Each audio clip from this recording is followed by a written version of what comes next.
everybody, it's 2 o'clock. Are we ready? Yep. Okay, so how many people were here yesterday? A few of you. Okay, a few things will be familiar. It's still about Mustangs. So this is Mustang 60 Years in 60 Minutes by me. Who am I? I am a graduate of Wyoming Technical Institute in Laramie, Wyoming. From there, I got hired by Porsche down in Texas, turned wrenches for them for several years before meeting my wife.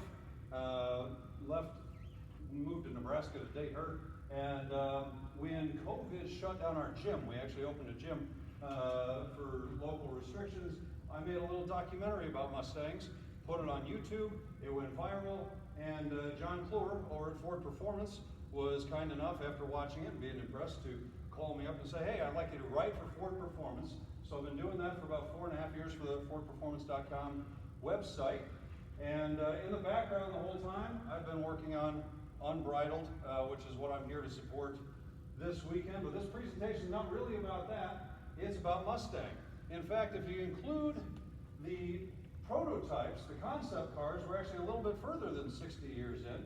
But starting in 62 with the Mustang 1 concept, it was a V4 mid-engine car, 2-seater, flip-over headlights, functioning side intakes to cool the motor rather than the cosmetic scoops that we have on most of our actual production cars. It's a very, very different car.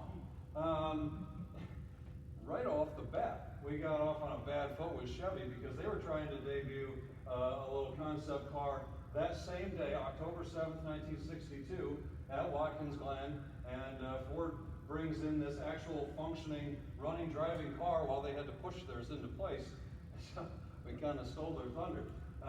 It went over so well that when Iacocca and his crew were working on a production car, a youth market sporty car that had absolutely nothing to do with the V4 mid-engine car, they started looking at names, various horses, various cats. Of course, it ended up being called Mustang, and when they realized that there was going to be this shared name between the production car and the unrelated concept car, they created a Mustang 2 concept. Came out in 1963, opened right out a year later, October 6th at Watkins Glen. They took one of these early hand-built cars and modified it over Dearborn steel tubing, and that's how they concocted the idea, the impression of a connection between the cars, even though there really wasn't one. So the actual production car, the very first iterations that ran 65, 66, of course we know some affectionately as 64 and a halves, debuted April 17th at the World's Fair in New York. A few days before that, April 13th, Iacocca actually met with the various press in the US and by satellite over in Europe. Mustang was actually Ford's very first international debut, doing it that way. By May, of course, it paced the Indianapolis 500, 48th annual running, first time for that as a brand new car. By January, it's in James Bond movies, and by February 23rd, 22 months after its launch, they had already sold 1 million units.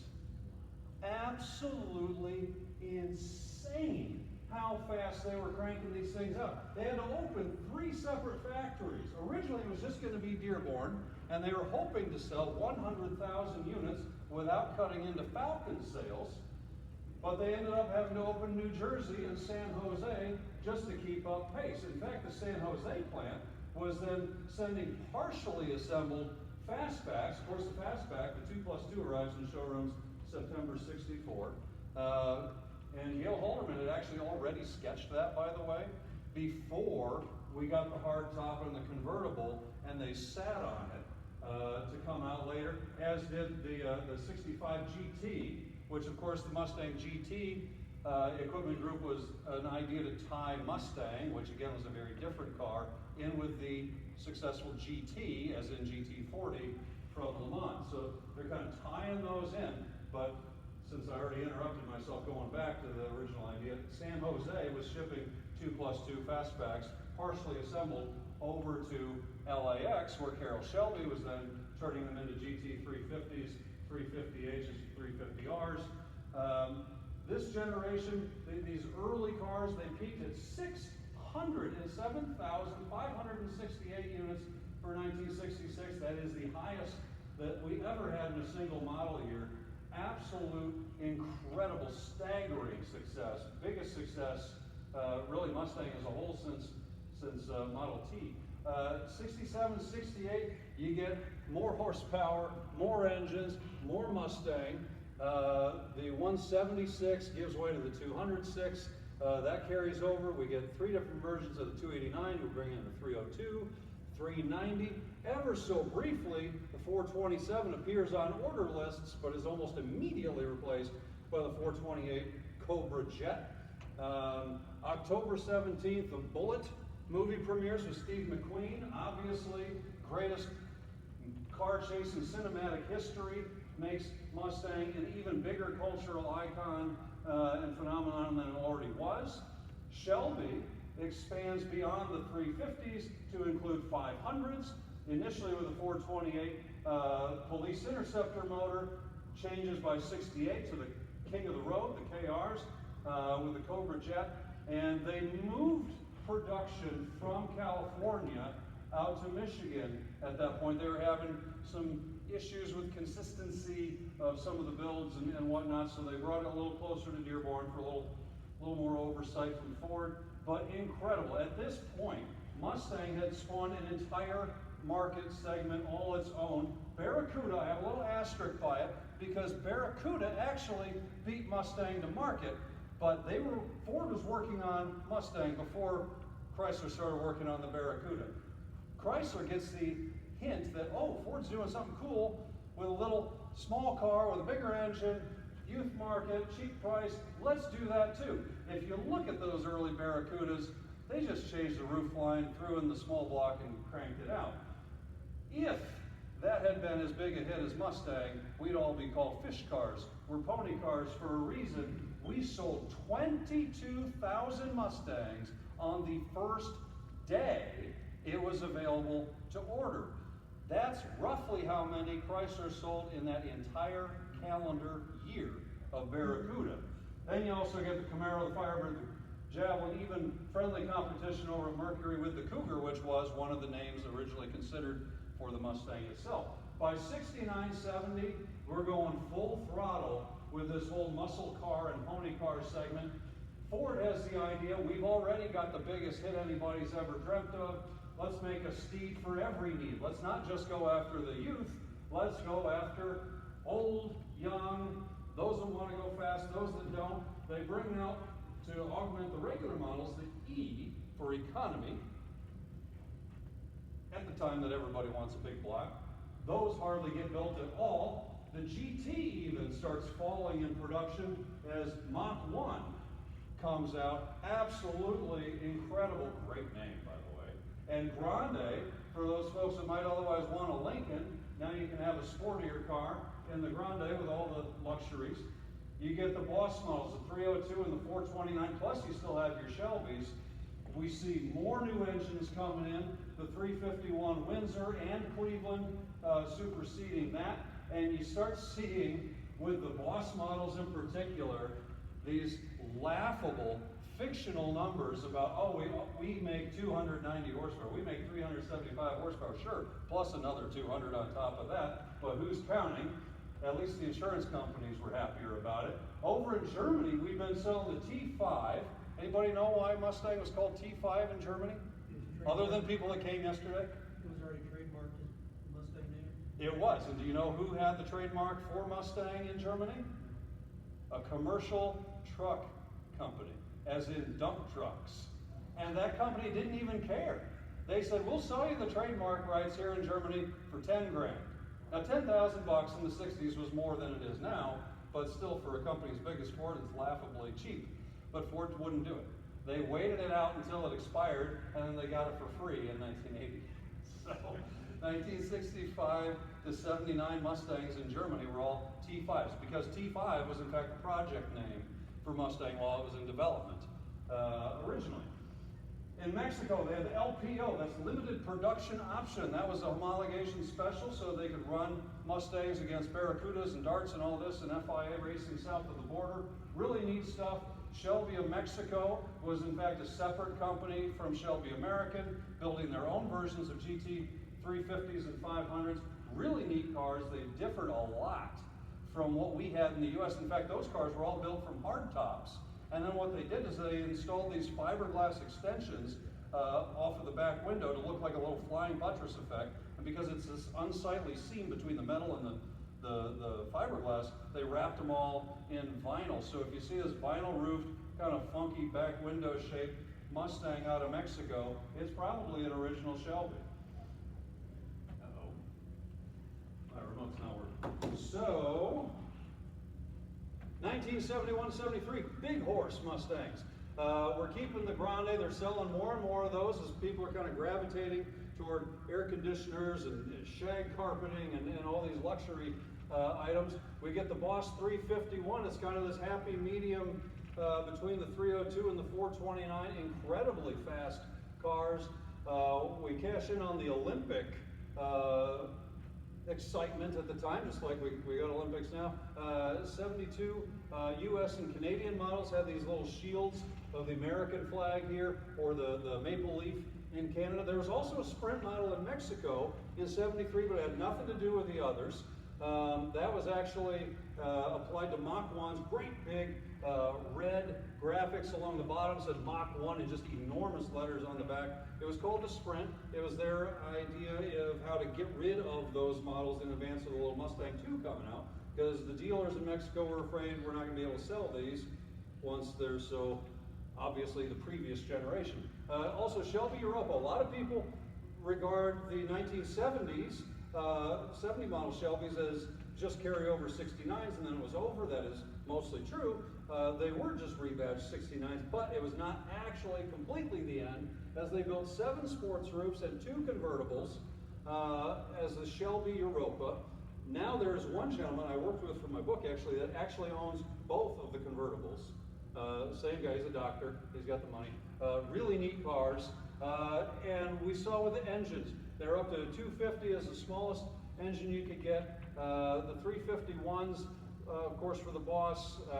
In fact, there's a 1971 Boss 302, the yellow one out in the hallway that way.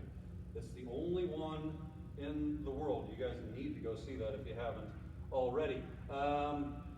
And then that was over after 71, as were the 429 Cobra Jet Series, which were the whole reason why the car grew in the first place, was to fit the giant motors. But Washington, D.C. gets involved, and they have more to say about how the car turns out than designers and engineers in Dearborn. 1974, second generation Mustang. It's a complete and total reset, total departure from where they were at in an attempt to get the car back more in line with the original intent. When it came out, muscle car wasn't really a thing yet. GTO launched in 64, same year as Mustang. Previous to that, while they were in development, we didn't have anything like that. It was a small, lightweight, sporty car. That was the intention, with a 260 V8. So they'd gotten away from that. The big horse wasn't selling as many units. Iacocca pushes for this new, smaller Mustang with a 4-cylinder overhead cam engine, or a V6, or in Mexico. Everybody thinks there's no V8 Mustangs made in 1974. If you went south of the border, every single one of them was a V8. They had a trade agreement saying we can import these American brands, but we have to build 60% of the parts here in Mexico. They did not have the facilities for multiple engines, so they ran it as a premium model only, with a 210 horsepower, because they don't care about emissions in Mexico at the time. Version of the Mustang 2. Can you imagine 210 from the factory in a Mustang 2? That's a screaming little machine. There's a Hot Rod article from back in the day where the guy's talking about running it up over 120, burying the speedometer on the test drive. So, also, big news was the front disc brakes. That was new for Mustang. The rack and pinion being totally brand new. The 4-speed, the tachometer, these were all options before, standard now. Motor Trend's car of the year, almost 386,000 units sold. While it may have upset enthusiasts at the time, especially here in America where we didn't have a V8 for a year, it was an enormous commercial success. But by 75, Ford had heard enough backlash about, well, you need a V8, so America got the V8. There are other models, including the MPG,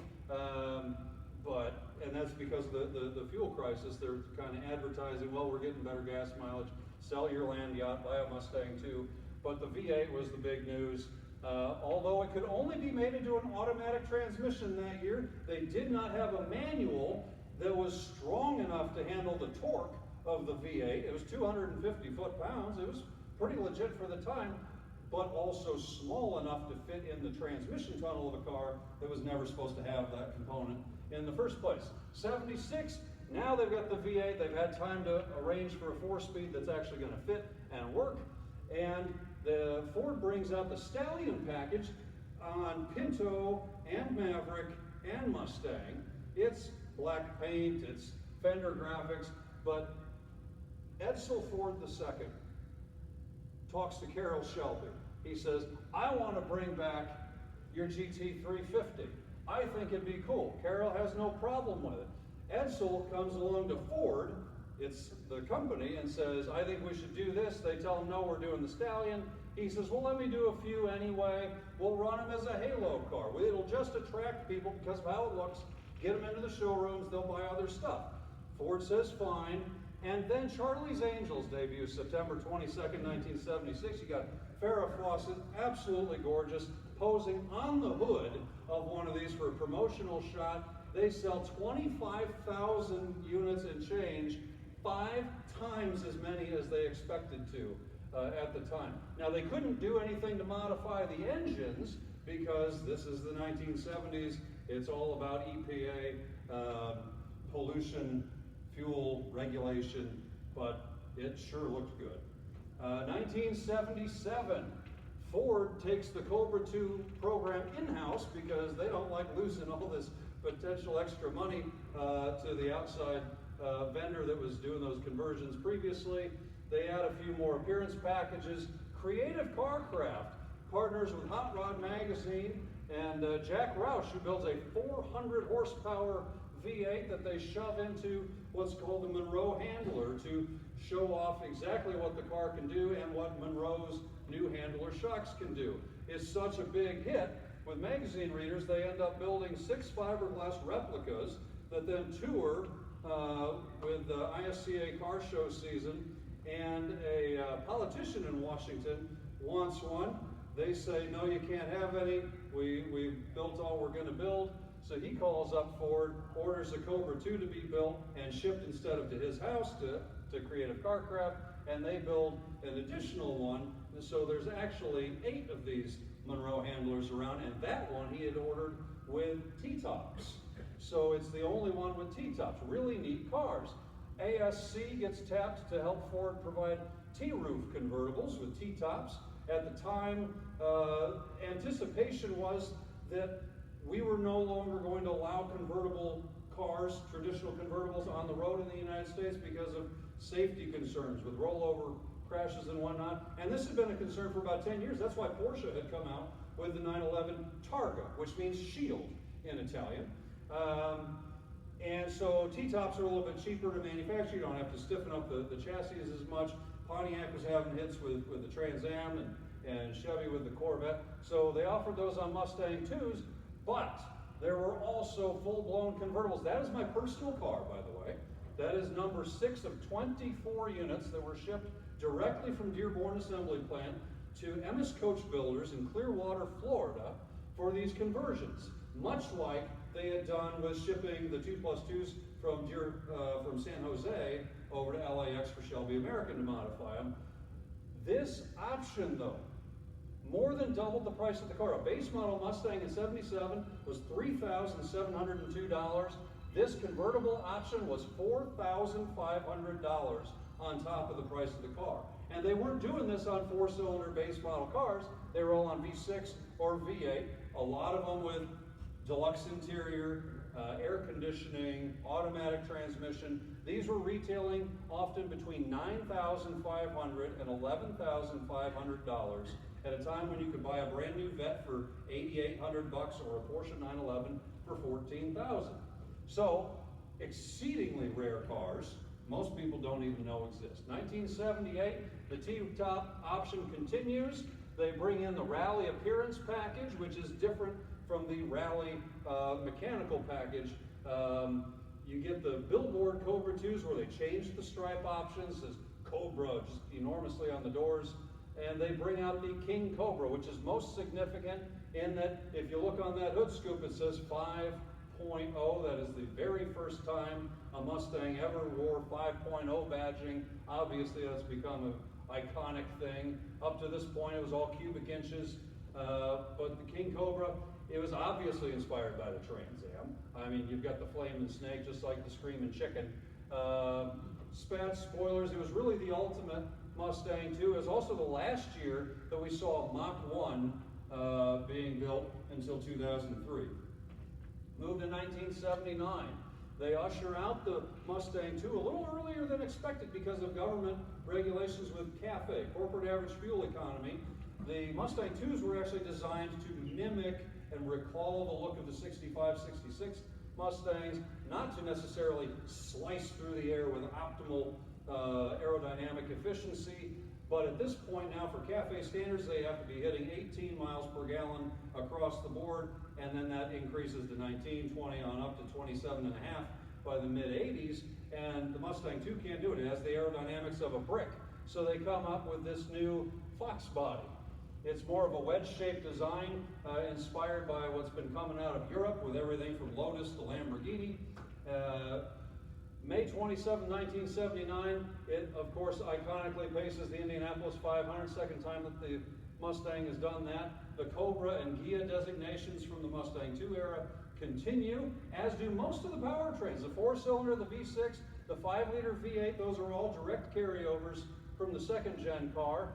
They start having issues with keeping the 2.8 V6, which is coming from Germany, in stock, so they bring back the old 200 cubic inch from the first generation Mustangs as an inline 6 to kind of fill that midline trim level there, and they bring out a turbocharged version of the 4-cylinder. Again, we're dealing with a second fuel crisis now, problems abroad with oil companies. So they really thought that the Turbo 4 was going to be the way forward, and the V8 was going to be a thing of the past completely.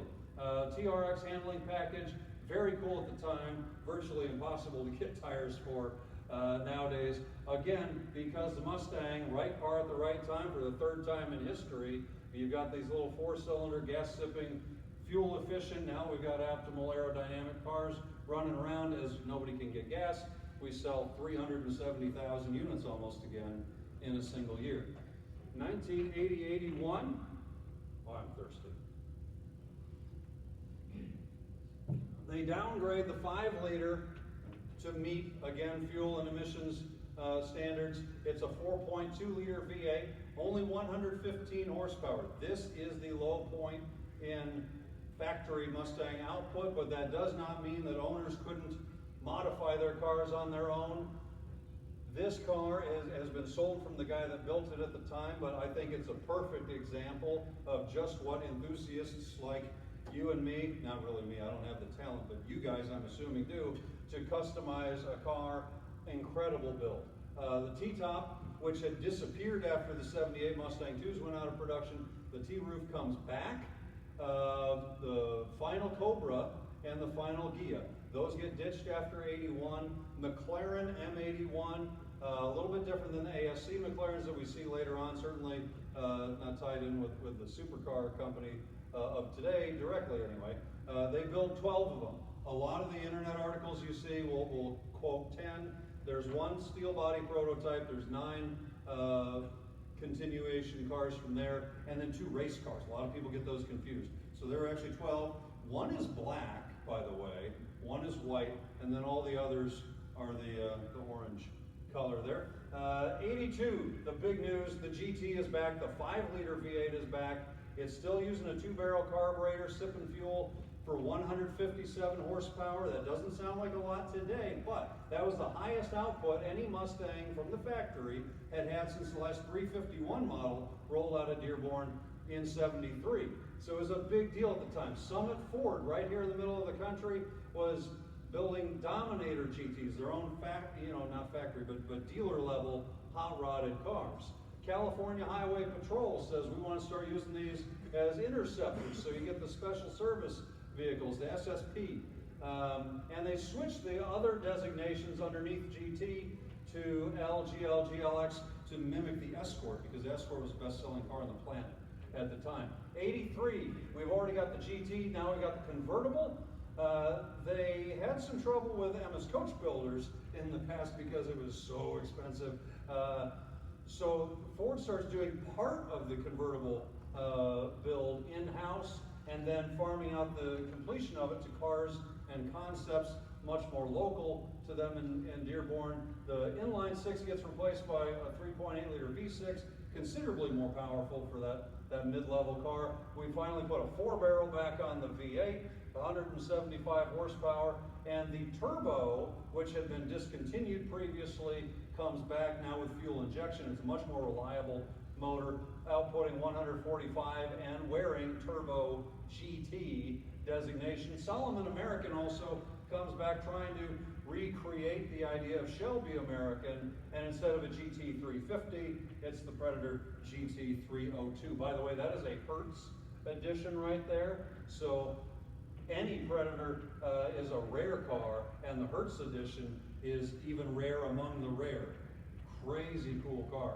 1984, Steve Saleen now comes into the mix, building the first 3 of his Saleen automobiles forever.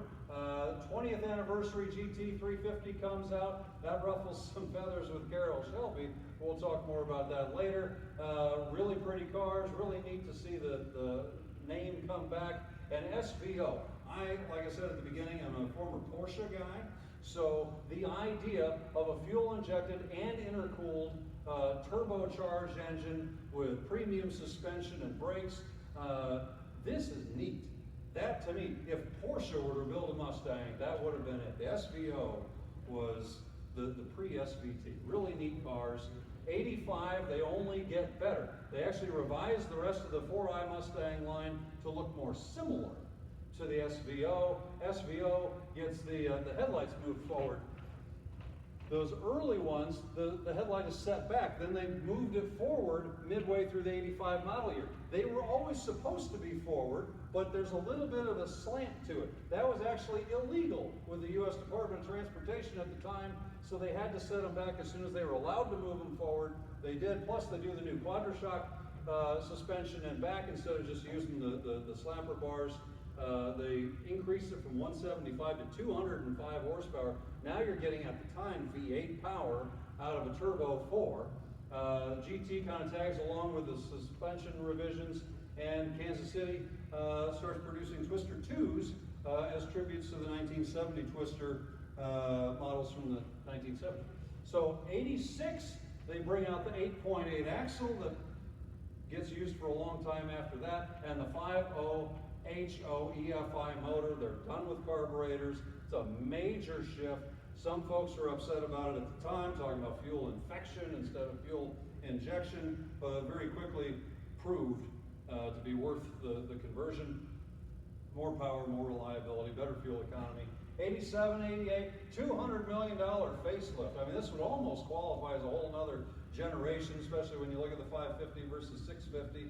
But they continue to call it the third-gen car. They reduce everything to just some simple 50-50 LX or GT, 4-cylinder or V8, but it's the Aero nose. It's a totally new interior. ASC McLaren, which has been building hot rod versions of the Mercury Capri. Now the Mercury Capri is going the way of the dinosaur, and they start doing that on Mustangs. There's a real pretty blue one out in the lot right now. 89, 25th anniversary of the Mustang. Ford and Carroll had some disagreements over the 20th anniversary car, so Ford played it pretty low key in '89 for the 25th anniversary. Just installed some little dash plaques with the horse that said 25 years. But the tuning market was going absolutely berserk with these. Jack Roush had actually proposed a 351 twin turbo version of the Fox body as a 25th anniversary model. It did not get approved. In fact, Donald Farr's running around here this weekend. He recollected to me when I was writing the book, as did Jack when Jack called me. I had an hour-and-a-half long phone call with Jack Roush. They both told me the same story, that when Jack showed that car to Ford execs, they said it was irresponsible. I think that was the point. But it didn't get built. JBA out in California starts building their own Dominators, completely unrelated to the Kansas City ones. Kenny Brown starts building hot rods, so does Dario Orlando, Derek Hansen. Bob Allen Ford, also in Kansas, starts doing M25. He makes his own 25th anniversary Mustangs. They're pretty darn cool. And Alvin Kelly's Python, that's this red car up here. Doesn't look much like a Mustang at all. That is, in fact, a Fox body Mustang with a body kit to make it look like Gene Bourdonnais' XD Cobra concept car that never got produced. It was supposed to be the successor to the Shelby Cobra that we all know and love. Again, more of a wedge-shaped design. Super rare cars. I think they made 12 of them. If it says something different in my book, trust the book, not my memory. 1990 to 92, we start getting some cosmetic, 7-Up and summer specials and all this. The Shelby American Automobile Club builds their own kind of pre-SVT Cobra cars. The SAC Mark I and Mark II, really cool stuff, making great use of the Ford Racing catalog. These were 295 horsepower when the regular 5-liter GTs were making 215 at that point. Really neat cars, also very rare today. 93 comes along. Ford SVT runs a very similar setup with their Cobra and Cobra R. You guys know about them, but really neat. 1994, 4th gen car comes out, 30th anniversary of the Mustang. Motor Trend's Car of the Year. First time since the Mustang 2 back in '74 that it's the Car of the Year. It also paces the Indy 500 now for the 3rd time. V6 is the base model. They dropped the 4-cylinder. The car was bigger. It weighed more. Now we've got airbags and things that we didn't have to contend with before. So they made the 145 horse V6 the lowest powered one, plus you get the GT and Cobra. And Saleen starts stuffing 351s in there. Remember the corporate average fuel economy? They're in violation now. So this is the Saleen 351s are the first Mustangs with, I think, the cool distinction, although the owners probably didn't when they had to pay it, but the gas guzzler tax.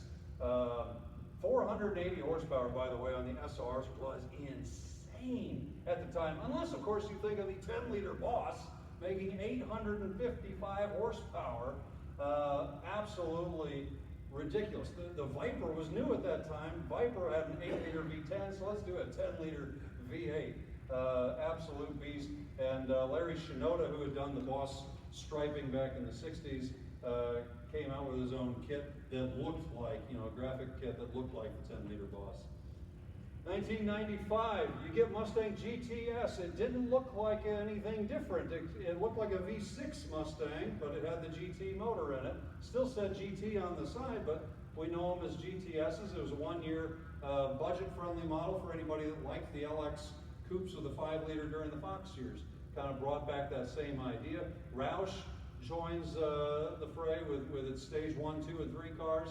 SVT Cobras that year, if you like black, they end up coming out all black and they get a hardtop option. It was supposed to be already on the V6 and V8 models in '94. They had some production trouble, so they kept it at just the 95 Cobras, other than a few prototypes. SVT Cobra R was the huge news. Now we actually have a factory-built 351 car again, making 300 horsepower, which from the factory was unheard of since the 70s at this point, the early 70s.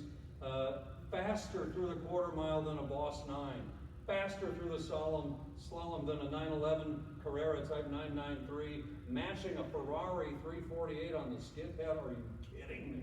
Out of a Mustang with no radio.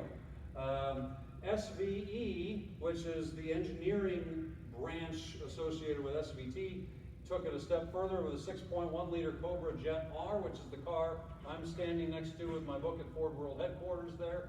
If you guys remember, Motor Trend issued a copy, one of their magazines back at the time, with a bright yellow 6.1 liter Cobra Jet R on the cover. That was this car. It was not then, it is not now, it never has been yellow. Motor Trend said, we want it on our cover. But white is boring, it's not sexy. So they photoshopped it and made it yellow. The car was never, ever yellow. I just thought it was interesting. So I always thought it was yellow.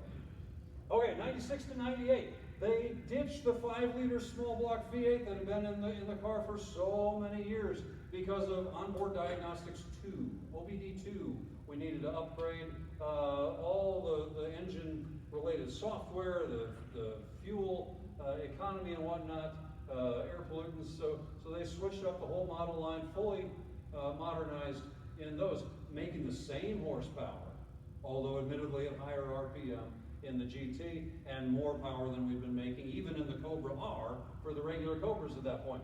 Mystic Cobra, obviously the really cool paint. Dream Cruise Edition, a lot of people don't know about. Those are pretty neat little cars, supposed to recall the GT 350s of the 60s. And now Steeda joins Roush and Celine in building road cars. They'd already been building race cars, but they were exclusively race cars up to that point. 1999, New Edge, redesigned, but the big news, other than more power, was independent rear suspension. Again, coming from Porsche, I like the road racing here. It might not have been the best option for drag racing, but oh my goodness, the car handled so great. 2000, they bring out the Cobra R, 5.4 liter, 385 horsepower, and the first time a factory Mustang gets a 6-speed manual transmission. Again, you don't get a radio though. Very cool, very fast cars. 2001, we get the Bullet GT. The Cobra comes back too. These were just neat. I remember seeing these things brand new. I never understood the black or the true blue options. They're pretty, but it should be dark island green, shouldn't it? Yeah. I mean, is it just me? Okay, 2002 to 4. We didn't get an SVT Cobra in 2002, but Australia did. This right here is in Australia. 2002 SVT Cobra. You'll notice they have some driving lights at the front and some marker lights on the side that we don't get, and obviously the steering wheel, if you can see it, is on the wrong side of the car. Really neat though, and for 03, 04 we get the Mach 1, we get the Terminator Cobras with the superchargers. Very, very cool. Camaro and Firebird are dead and gone. We got the whole market to ourselves. 2005, they bring back practically the 1965 style again. We get a Yankees edition. It's being built at a new factory now, finally in Flat Rock. Base engine's up to 4 liters, 210 horsepower. The 4.6 liter continues in the GT. We momentarily don't have a Cobra, but it's coming. 2006, Celine, Roush, Steeda, Kenny Brown, they're all going. Shinoda too. But Chip Foose gets into the mix, building some really pretty rolling art type cars, and Carroll Shelby is back. He's building CS6 6-cylinder Mustangs, CS8 8-cylinders, just like this gray one over there. Again, really neat cars. And he starts working with Hertz to offer some particularly fun rental cars. 2007, they bring that rental car out to the public as the Shelby GT instead of the GTH. They build convertibles for Hertz and V6 models for called Terlingua for any enthusiasts like myself that just don't have the money for the V8. Ford brings out the California Special, and SVT has their new Cobra ready, but because of the association renewed with Carroll Shelby, it comes out badged as the GT 500 instead of simple Cobra. 500 horsepower. I think that is a monumental car, in that everything up to this point was 300 and some horse. This is the first time the 500 is now 500 horsepower. This is the beginning of what I consider the modern muscle car era, where we get some seriously stupid fast cars. Fun stuff. Okay, 2008 and 9, the Bullet comes back. Even more close to the original than before, with the body looking so similar. The GT 500, just like back in the 60s. In 67, it was the 500, then it got even better as the Cobra Jet Power GT 500 KR. Now we increase from 500 to 540 horsepower. It's just history repeating itself in the coolest way possible. Ford brings out the Warriors in pink. If you haven't seen those, it was a special edition to raise money for breast cancer research and Pure. Really neat little cars, all sorts of pink stripes and accents on them.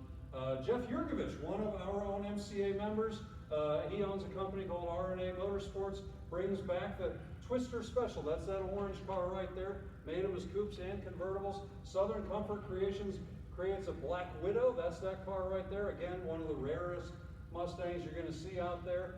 And iLegacy is a little company started between Michael Leone and Lee Iacocca and the gal that was behind Gone in 60 Seconds, Denise Hillick. So they get together and build these custom Iacocca edition Mustangs. If you haven't seen them, they're absolutely gorgeous. In fact, when I interviewed Michael for the book, he told me that logo there, you see the horse is stepping his little hoof just outside of the rest of the emblem. He said he did that because, in his view, Lee always was one step ahead of everybody else. I thought that was kind of neat symbology. Okay, 2010, we paced Indy several times. Now Mustang paces the Daytona 500. Jeff comes back with RNA Motorsports. They had success with the Twister Specials, and now they bring back the Dominator, both as a 6-cylinder and a Dominator GT with the 8-cylinder. Team Shinoda bosses started out with basically a graphics stream, and now they're up to a twin-turbo 800 horsepower setup. Really neat. And Vaughn Gittin Jr. comes into the play with RTR. 2011, we've got the Coyote and we've got the Cyclone. Base model 6-cylinder Mustang, making GT levels of torque, Cobra, SVT Cobra from the 90s levels of horsepower, and almost Mustang 2 level fuel economy, all in one. You get your cake, you eat it too, and take it to the drag strip. Really neat cars, and then the Coyote goes all the way to 412. Again, at the time, awesome for the regular GT package, and Shelby American starts building GT 350s again. A lot of people think of the S197s, they're thinking GT 500 and 500 KR. They, in fact, made the GT 350s as well. Base models with 430 horsepower. Shelby would throw on a supercharger to make it 525, or if you were willing to forfeit your warranty, they'd make it a 350R with 624 horsepower. No guarantees, but it's going to be fun. Mustang Club of America, that we're all part of, gets their own MCA edition on V6s. That was kind of neat. 2012 to 14, we brought back the Boss 302, including as a Laguna Seca premium model, 444 horsepower, amazing track machine that, believe it or not, was actually partially engineered, a lot of the work done on it, out at Motorsports Park Hastings in Nebraska, near where I live. Todd Soderquist was a gentleman. Usually he doesn't get a whole lot of the recognition, but he deserves it. Really neat guy. Unsung hero. GT 500 gets a 5.8-liter supercharged V8 now with 662 horsepower. I mean, now we're really getting crazy. Hertz Penske GT comes out, and Vaughn Gittin expands the whole RTR thing out to make a all-wheel drive 845 horsepower 65 Mustang. Ken Block driving it, and it would go over 1,000 horsepower, I'm pretty sure, later on. 2015 S550. Now we are seeing a 2.3-liter inline-4 turbo for the first time since the SVO days. 310 horsepower, again, even more than the Cobra R had been back in '95, out of a 4-banger. Mustang was just absolutely on fire. Plus, all models get the independent suspension that had previously been reserved for the SVT Cobras and then lost during the S197 years. It's available for the first time globally, including in Germany. Get this, Mustang was outselling Porsche 911 in Germany. I mean, seriously, they couldn't have been happy with that. But again, from a guy, I've driven more of those than I can ever even hope to remember. And the first time I drove a 2015 GT, the first thing I did when I got back, I got out, I shut the door, looked at the brakes to see, are these 6-piston calipers? I mean, this thing was stopping on a dime. It was better than any $45,000 car had any business being. So it really deserved to be outselling 911 because it was doing it for half the price. Are you kidding me? Great stuff. 50th anniversary LE. I think there's one outside. I think I saw it from a distance. They've got those louvered, those 3-layer glass windows, little chrome accents around the tail lights and other little treatment like that. The devil's in the details. And oh, those things are cool. Okay, so sorry if I get too animated. I really like Mustangs. 350 and 350R came out, although very limited. Roush and Petty's Garage both did Warrior editions, and Petty's Garage did a King edition. That's actually number 1, if I remember right. I have to check the caption in my own book. 16 and 17, California Special returns. Shelby does another GTH.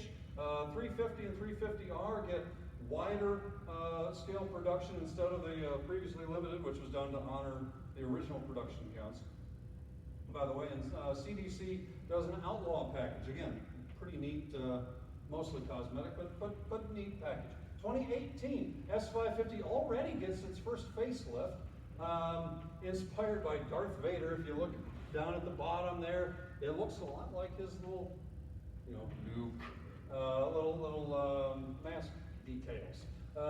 Coyote gets increased to 460 horsepower. We get the performance exhaust. The good neighbor startup mode, so we don't wake everybody up. Magna Ride is available for everybody. We built a 10 millionth Mustang. A few months before that, Porsche, who launched the 911 at the same time as Ford with the Mustang 64, finally built its 1 millionth 911.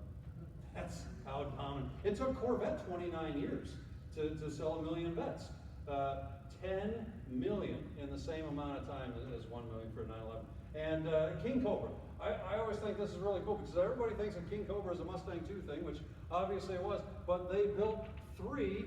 These are the only 3 built King Cobras in 2018. It was because of Guardians of the Galaxy, Volume 2. When that movie starts out, remember it has that digitally de-aged Kurt Russell driving a little T-top King Cobra. Some of the guys from Ford went and saw it, and they said, God, we've done all these other throwback models. Let's do the King Cobra. That's a cool car. The funny thing about it, if you look at the bottom little note there, EcoBoost. The big deal with the King Cobra was it was the first one with a 5-liter. But Pepsi, who was involved in sponsoring these cars, had a $50,000 budget per car. And by the time they did all the custom striping and graphics, the custom spoilers and the different wheels and the premium interior, they didn't have the money for the V8, so they all ended up being made with 4 cylinders. 2019 California Special, and the Bullet are back, 480 horsepower. Unless you get the Steeda version, the Steve McQueen Bullet from Steeda is at 825, and Peregrine Revenge GT. Anybody familiar with those cars here, other than the people who were here yesterday? Couple guys from Wyoming, younger than myself, named their company Peregrine Automotive because Peregrine are birds of prey. They famously dive bomb other birds at speeds in excess of 200 miles per hour. They're dominant predatory birds. And these brothers said every car we build is going to be able to exceed 200 miles per hour. So they're building 1,200 horsepower carbon fiber Mustangs that are joint efforts from NASA engineers and GT350 designers. So heavily modified, they're 6 inches wider at the rear, 3 inches wider at the front. They produce all this downforce just to keep the darn things on the ground. They were going to build 50 of them, 10 for export, and the other 40 for here in the U.S. They're $250,000 cars. They were going to go into full production in the spring of 2020, and nothing panned out for anybody the way it was supposed to in 2020, so they only ended up building 10 cars. You probably won't ever see one, but if you do pull up at a stoplight against a car that you notice says revenge between the taillights, do not race him for pink slips. 2020, California Special and Bullet return. GT350 continues. We get the 2.3 high performance and EcoBoost handling packages. We're up to 330 horsepower from the 4-cylinder. I mean, craziness. The GT500 is up to 760 horsepower. We got the dual clutch paddle shift transmission. Herod Performance R-Spec. If you're not familiar with that, it's because we never got them here in the U.S. That's an Australian model, really cool, 675 horsepower.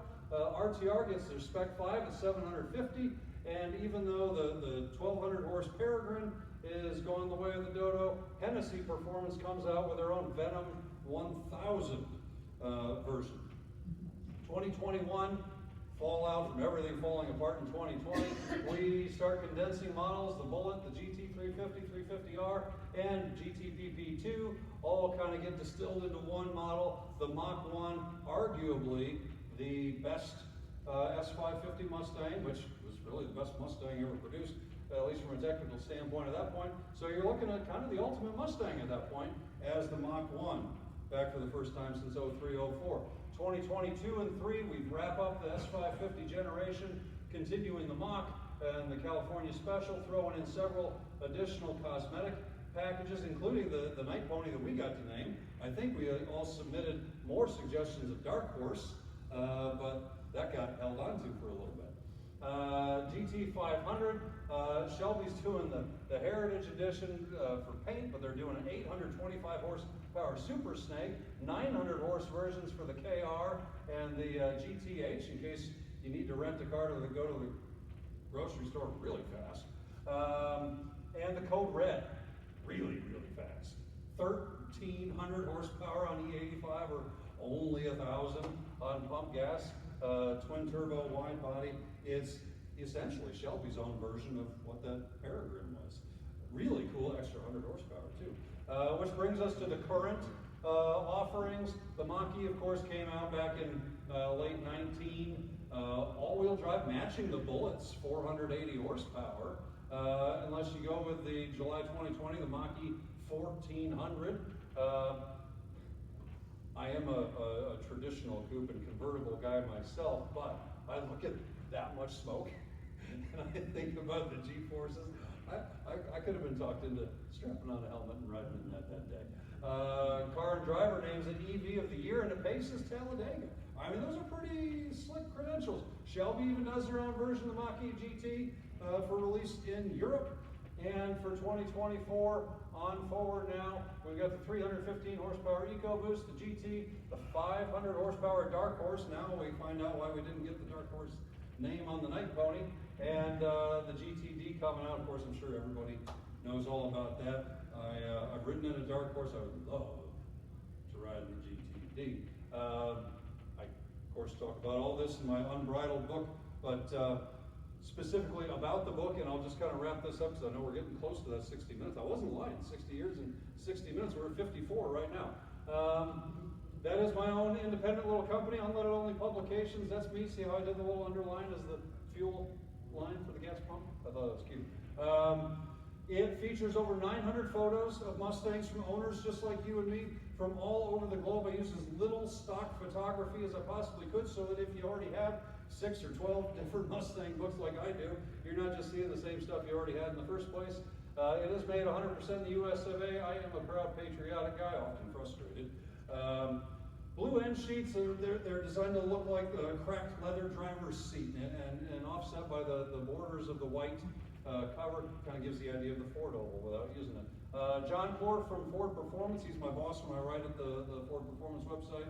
And Donald Farr, again here today, wrote the foreword and the prelude. Really nice guys, really appreciate that. Every chapter is broken down to cover its own independent generation, so every generation gets its own chapter. Goes through to a special editions and racing section. That's my favorite part of the book. So it goes beyond just production vehicles, and it also covers competitive models. Because my theory when I wrote the book was, who would Rocky Balboa be without Apollo Creed and Clubber Lang?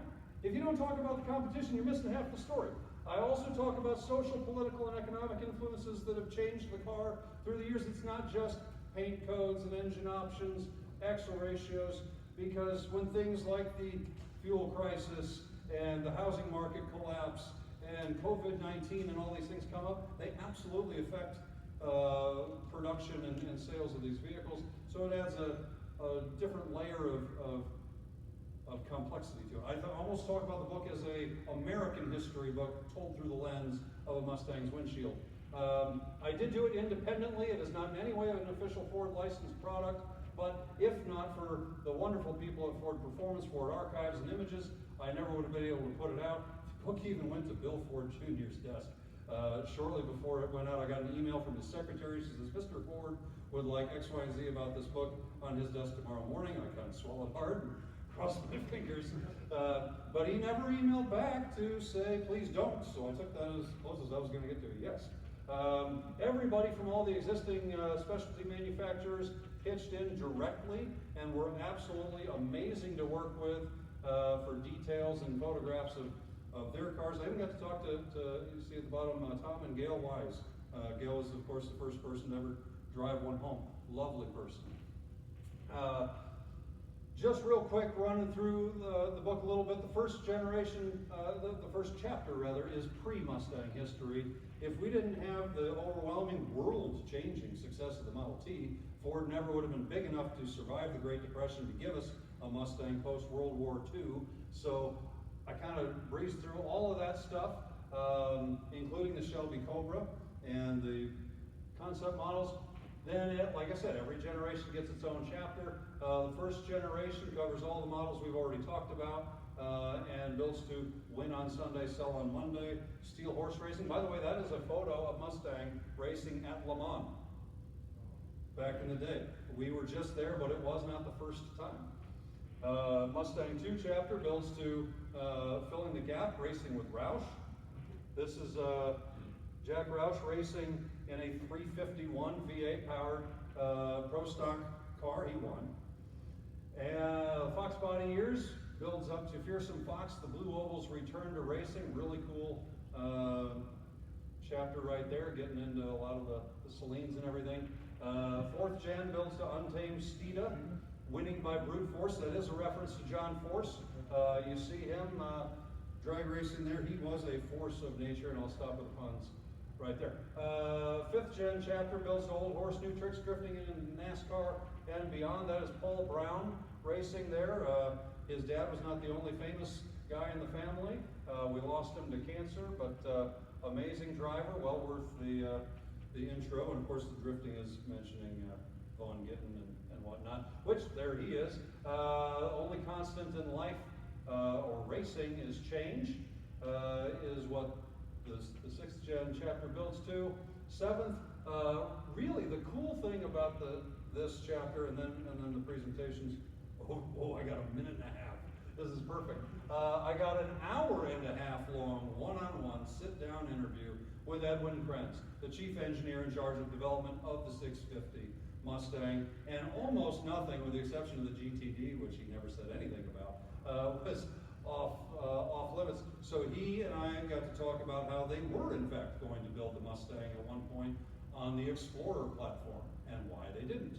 They were looking in fact at doing the coupe and convertible as fully electric vehicles and why they didn't.